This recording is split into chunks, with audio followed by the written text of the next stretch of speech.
Hello everyone, good evening champions. आपका हमारे channel पे स्वागत है। चैनल का नाम रहेगा मैथ विद मोनू मास्टर भाई। पिछली वीडियो तक हमने भी मिसलेनियस एक्सरसाइज के 7 क्वेश्चन कंप्लीट करवा दिए थे भाई। ठीक है, इस वीडियो में हम नेक्स्ट क्वेश्चन करवाएंगे 8th क्वेश्चन भी। 8th क्वेश्चन मैंने बोर्ड पे नोट करा क्या भाई। तो क्वेश्चन स्टेटमेंट क्या है, find the matrix x and such so that x into ये 2/3 मैट्रिक्स दे रखी है भाई। इसका ऑर्डर क्या दे रखा है 2/3। ठीक है, और इसके इक्वल में जो मैट्रिक्स दे रखी है इसका ऑर्डर भी क्या दे रखा है 2/3। हमें ये एक्स मैट्रिक्स है कोई, ठीक है, ये हमें फाइंड करनी है। अच्छा, ये एक्स मैट्रिक्स इसके साथ मल्टीप्लाई में है तो यहाँ पे हमें एक्स मैट्रिक्स को लेट करना पड़ेगा भाई। ठीक है, तो लेट एक्स मैट्रिक्स हम क्या ले भाई 2/2 ऑर्डर लें, 3/3 ले या क्या ऑर्डर लें वो डिसाइड करेगा यहाँ से भी। कैसे, देखो इस जो एक्स जो मैट्रिक्स है इसका ऑर्डर क्या होना चाहिए, इसके साथ मल्टीप्लाई है तो इसका जो रो और इसका कॉलम क्या होगा इक्वल होगा। तो इसका कॉलम रो का नहीं पता हमें भाई, रो की जगह मान लो मैंने एन मान लिया तो n मल्टीप्लाई 2 तो होना चाहिए भाई, क्योंकि इनके मल्टीप्लाई पॉसिबल तभी है जब इसका तो क्या है कॉलम और इसके रो क्या होने चाहिए इक्वल। तो ये 2 हो गया।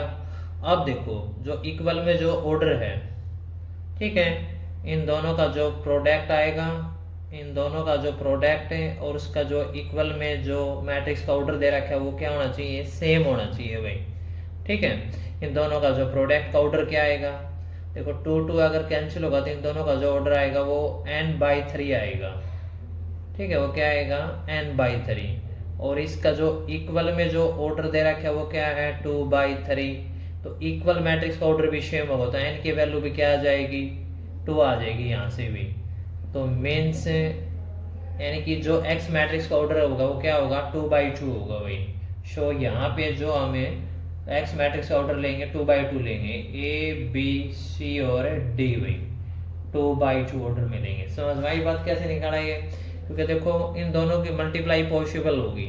अच्छा, इन दोनों का जो रिजल्ट होगा वो 2/3 होगा भाई। ठीक है, तो आपको पता है इसके तो रो और इसके कॉलम क्या होने चाहिए, फर्स्ट मैट्रिक्स के कॉलम बाद वाले मैट्रिक्स के रो सेम होने चाहिए। 2 सेम है तो इनका जो रिजल्ट ऑर्डर बन गया वो n/3 बन गया, क्यों हमें नहीं पता रो क्या है। अब देखो इज इक्वल टू क्या है 2/3, n/3 is equal to 2/3, 3 same हो गया तो n की वैल्यू क्या आ गई 2, मीन्स ऑर्डर क्या बन गया 2/2। तो ये एक्स मैट्रिक्स हमें इस रिजल्ट में लेके चलनी पड़ेगी अब भाई। तो यहाँ से देखो भाई, तो एक्स मैट्रिक्स की जगह हम ये ले लेंगे भाई अब क्या A B C और D भाई, और इनटू में ये मैट्रिक्स दे रखी है 1 2 3 4 5 6 इज इक्वल टू जो मैट्रिक्स आपकी क्या है -7 -8 -9 और 2 4 6। अब इन दोनों का प्रोडक्ट करेंगे भाई। ठीक है, तो रो एंड कॉलम की मल्टीप्लाई होगी, इसका R1 की हर कॉलम के साथ मल्टीप्लाई करेंगे। A की 1 से करेंगे तो A आएगा, B की 4 से करेंगे तो 4B आएगा। इसी तरह R1 की इस कॉलम से करेंगे तो ये क्या आ जाएगा 2A प्लस में क्या आएगा 5B। A की 3 से करेंगे तो 3A, B की 6 से करेंगे 6B। ठीक है, ठीक इसी तरह R2 की भी हर कॉलम से करेंगे, C की A से करें, C की 1 से करेंगे तो C, D की 4 से करेंगे 4D, C की 2 से मल्टीप्लाई करेंगे 2C, D की 5 से करेंगे 5D, C की 3 से मल्टीप्लाई 3C, D मल्टीप्लाई 6 से 6D। और इसके जो राइट एंड में है -7 -8 -9 2 4 6। ठीक है, अब ये इक्वल मैट्रिक्स होगी, इसमें 2 रो है 3 कॉलम है, 2/3 ऑर्डर ये है, 2/3 ऑर्डर ये है। ठीक है, इक्वल मैट्रिक्स है तो इनकी करस्पॉन्डिंग एलिमेंट क्या कर देंगे, कंपेयर कर देंगे। Corresponding element means A11 is equal to A11 का एलिमेंट होगा भाई, तो A plus 4B is equal to -7, तो ये इक्वेशन 1 हो जाएगी। ठीक इसी तरह 2A plus 5B is equal to क्या आएगा -8, equation number 2। 3A plus 6B है भाई इज इक्वल टू क्या हो जाएगा -9, इक्वेशन नंबर 3। और ठीक इसी तरह यहाँ से भी C plus 4D is equal to क्या आएगा 2, इक्वेशन नंबर 4 है, एंड 2c करस्पॉन्डिंग एलिमेंट है, उन्हीं को हम कंपेयर कर रहे हैं भाई। ठीक है, जो नंबर ऑफ पोजीशन दोनों तरफ से सेम है वही एलिमेंट कंपेयर होगा। 6d इज इक्वल टू क्या रखेंगे 6, तो इक्वेशन नंबर क्या आ जाएगी 6। समझ में आ गई बात ये। ठीक है, ये फर्स्ट इनमें तीन में से ये ए और बी की फॉर्मेट में है, तो कोई भी दो इक्वेशन कैलकुलेशन करो। यहाँ से सी और डी की फॉर्मेट में तीन इक्वेशन, इनमें से कोई भी दो इक्वेशन सोल्व करो। तो यहाँ पे 1 और 2 को हम सोल्व कर रहे हैं। ठीक है, तो यहाँ पे लिखेंगे सॉल्विंग इक्वेशन 1 एंड 2। अच्छा, 1 2 को कैसे सोल्व करेंगे, इसके वेरिएबल एलिमिनेशन मेथड से करेंगे। इसका ए और यहाँ पे 2 है, इसको 2 से मल्टीप्लाई कर देंगे, इसको 1 से। ठीक है, इसको 2 से मल्टीप्लाई करेंगे फर्स्ट इक्वेशन को, तो ये क्या हो जाएगा 2a, और 4 को 2 से मल्टीप्लाई करेंगे 8b is equal to minus का 14, इसको 1 से मल्टीप्लाई करेंगे तो 2a प्लस में 5b इज इक्वल टू -8। तो इसको हम क्या करेंगे सबट्रैक्ट कर देंगे भैया। ठीक है, तो सबट्रैक्टिंग करेंगे तो साइन चेंज हो जाएगा, पॉजिटिव नेगेटिव नेगेटिव, 2a से 2a क्या हो गया कैंसिल, 8b माइनस 5b क्या आएगा 3b आ जाएगा। क्या आएगा ये 3b is equal to -14 plus 8 -6 आएगा। समझ में आ गई बात यहाँ तक। अब इसके बाद प्रोसेस क्या चलेगा भाई, 3 से इसको डिवाइड करेंगे तो b की वैल्यू क्या आ जाएगी -2 आ जाएगी। तो ये b की वैल्यू आ गई भाई। अब इस b की वैल्यू को हम पुट कर देंगे भाई। ठीक है, किसी भी इक्वेशन 1 2 3 के अंदर भाई, अरिथमेटिक हो तो भी आंसर आ जाएगा। ठीक है, तो b की वैल्यू पुट करेंगे यहाँ पे देख लो भैया। अब लिखेंगे put b is equal to -2 in equation first.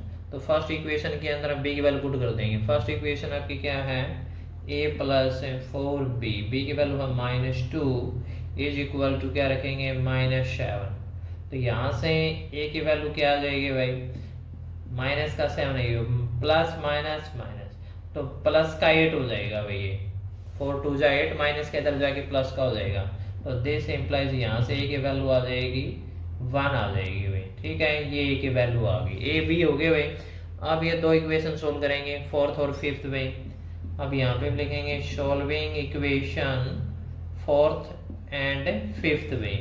Fourth और फिफ्थ को सोल्व करेंगे। यहाँ पे c plus 4d 2c plus 5d, इसको 2 से मल्टीप्लाई करेंगे, इसको 1 से करेंगे। ठीक उसी तरह प्रोसेस रहेगा भाई।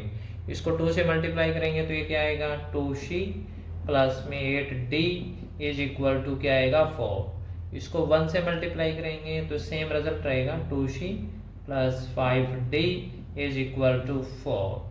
अब हम क्या करेंगे, इनको सबट्रैक्ट करेंगे भाई यहाँ से। ठीक है, सबट्रैक्टिंग।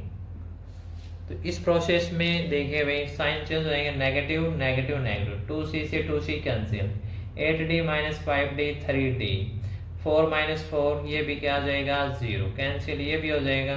तो दिस इम्प्लाइज यहाँ से d की वैल्यू आ जाएगी 0/3 मीन्स 0 आ जाएगा भाई। ठीक है, तो यहाँ से जो d की वैल्यू आएगी ना 0/3 करेंगे तो 0 आ जाएगा। आगे बात समझ में, ये d की वैल्यू आ जाएगी भाई। अब पुट करेंगे यहाँ से भी d is equal to 0 in equation fourth में पुट कर देंगे भाई। जो फोर्थ इक्वेशन ये रही भाई, तो ये है c प्लस 4d, d की वैल्यू क्या है 0 इज इक्वल टू क्या है 2।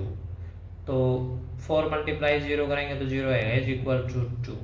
तो c की वैल्यू आ जाएगी 2 भाई। ये आपकी चारों वैल्यू आ गई b c d। और हमने जो मैट्रिक्स नोट करी थी भाई, ठीक है, एक्स मैट्रिक्स आपका क्या था a b c और d।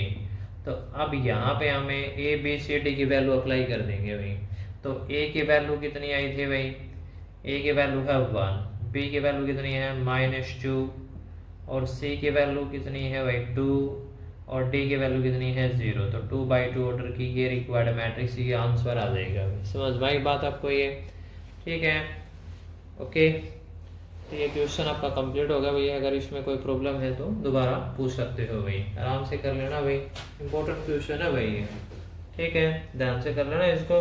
अगर आपको वीडियो अच्छी लगती है इसको लाइक और शेयर भी कर देना भाई। ठीक है, 9th क्वेश्चन देखिए, इसके स्टेटमेंट मैंने यहाँ पे नोट करा की है। इफ ए मैट्रिक्स आपकी कोई alpha beta gamma minus alpha 2x2 order में है भाई ये। ठीक है, इसमें 2 तो रो है 2 column and such that A square is equal to I four unit matrix then. तो ये 4 ऑप्शन दे रखे हैं, 4 ऑप्शन में से हमें कोई ऑप्शन एक चूज करना है। हम इसकी कैलकुलेशन करेंगे यहाँ पे भाई। ठीक है, जो ए स्क्वायर इज इक्वल टू जो आई गिवन है इस रिजल्ट को हम लेके चलेंगे। तो पहले हम ए स्क्वायर इज इक्वल टू आई, ये रिजल्ट क्या है गिवन, तो इसको साथ साथ में ले चलेंगे भाई। ए स्क्वायर को हम क्या लिख सकते हैं भाई, ए इंटू ए। ठीक है, A into A is equal to unit matrix. ठीक है, यहाँ से ए मैट्रिक्स को 2 टाइम लिख देंगे भाई और यूनिट मैट्रिक्स को यहाँ पे लिखेंगे अब। तो ये क्या है, alpha beta gamma minus alpha, alpha beta gamma minus alpha 1 0 0 1 unit matrix होगी भाई। ये इतना समझ में आ गई है। ठीक है, तो ये प्रोसेस में इस बिन दोनों क्या करनी है, multiply. 2x2 order same order तो मल्टीप्लाई बिल्कुल पॉसिबल है।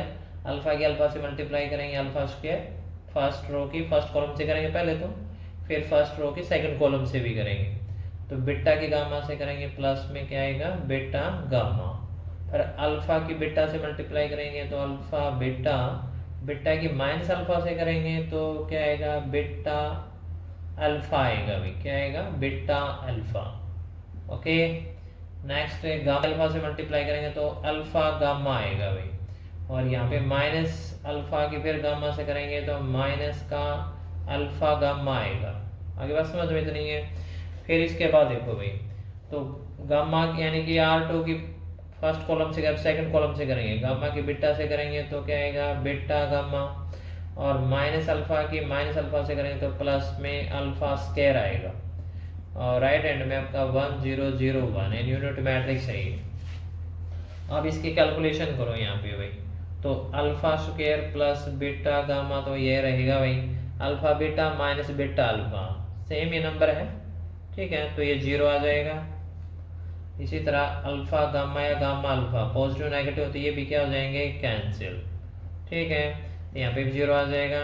ये आपका, इसको कैसे भी लिख लो, beta gamma plus alpha square is equal to 1 0 0 1। अब ठीक है, इक्वल मैट्रिक्स है 2x2 ऑर्डर, सेम ऑर्डर दोनों तरफ, तो कंपेयर कर लेंगे कॉरस्पॉन्डिंग एलिमेंट में। तो यहाँ से alpha square plus beta gamma is equal to क्या आ जाएगा भाई, 1 आ जाएगा।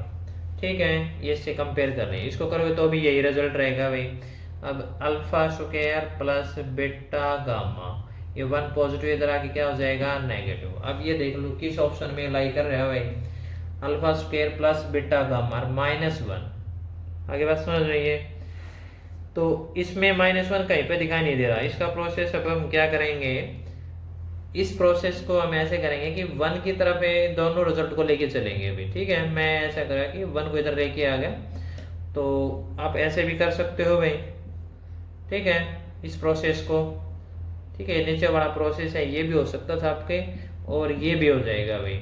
ये अल्फा स्क्वायर बीटा स्क्वायर 1 की तरफ जाएंगे तो ये अल्फा स्क्वायर क्या हो जाएगा, नेगेटिव हो जाएगा। बीटा पॉजिटिव, ये बीटा गामा, तो ये भी क्या हो जाएगा, नेगेटिव हो जाएगा, इज इक्वल टू 0। तो ये रिजल्ट आ जाएगा। अगर ऑप्शन में ये होता तो ये भी आंसर था, बट अब ये गिवन मिलेगा 1 minus alpha square minus beta gamma. तो 1 minus alpha square minus beta gamma, तो ऑप्शन सी आपका राइट हो जाएगा भाई। ठीक है, तो ऑप्शन सी इज राइट, तो ये इसका आंसर हो जाएगा। आगे बात समझ में आएंगे। ओके, तो 9th क्वेश्चन आपका कंप्लीट हो गया भाई। ओके लेना भाई, अगर आपको वीडियो अच्छी लगती है इसको लाइक शेयर कर देना। मन करके पढ़िए, आगे बढ़ते रहिए। जय हिंद, जय भारत भाई।